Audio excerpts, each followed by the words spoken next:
I loved writing that line in Fight Club where Tyler and Marla have sex for the first time, and the most romantic thing that Marla can say is, I want to have your baby.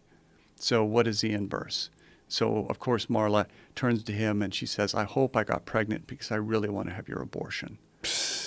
And that's the line that the movie studio went around and around. And even Brad Pitt said, you know, my mom's going to see this movie. I don't want her to see this line. And they shot that scene with so many different substitute lines. And then finally Fincher wrote the line. And Helena Bonham Carter says, I haven't been fucked like that since grade school. And at that point, 20th Century Fox said, can we switch it back to the abortion line? And so Edward Norton and Brad Pitt star in this weird-ass movie called Fight Club. The first rule of Fight Club is, you do not talk about Fight Club. In this movie, Brad Pitt starts a fight club where he starts beating the shit out of other people. I guess this was foreshadowing for when he was going to beat up his wife and children. Truly the Methodist of actors. Yeah, I guess I should talk about the story. Edward Norton is suffering from insomnia, so he asks his doctor for some pills.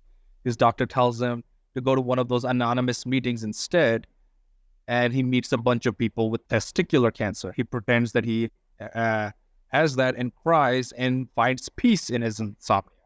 He goes to a bunch of other AA meetings, but his plan starts falling apart when Marla Singer, Harry Potter's aunt, shows up and ruins the whole thing. He can't cry in front of her, and she shows up in every meeting he's in, which results in him finding it difficult to fall asleep again. Later on, he meets Brad Pitt, handsome, chiseled with a six-pack, the mightiest of men. Brad Pitt basically changes his life, and they start a fight club together. This fight club gets out of control, and Edward Norton ends up trying to stop what he's helped create, only to realize that Brad Pitt wasn't real. He was Brad Pitt all along. You're Mr. Durden.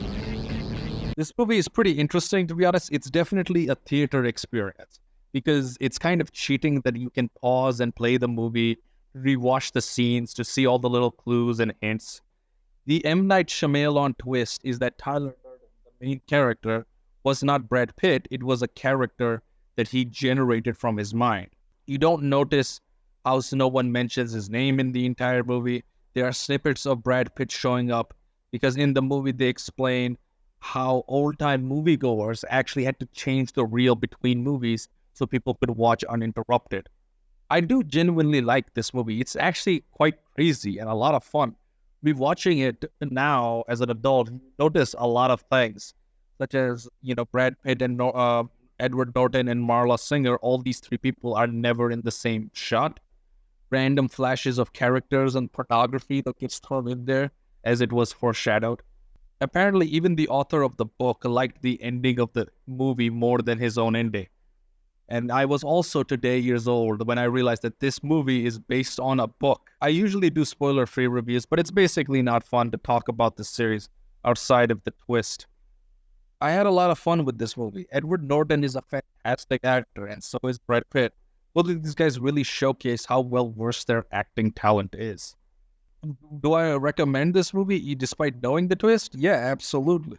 It's a definitely hard movie to rate because it is, since a lot of it hinges on a twist, that means it's really a once-in-a-lifetime kind of experience. Bullet between the eyes of every panda that wouldn't screw to save its species.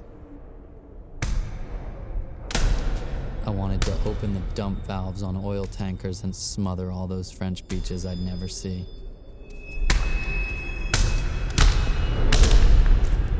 I wanted to breathe smoke.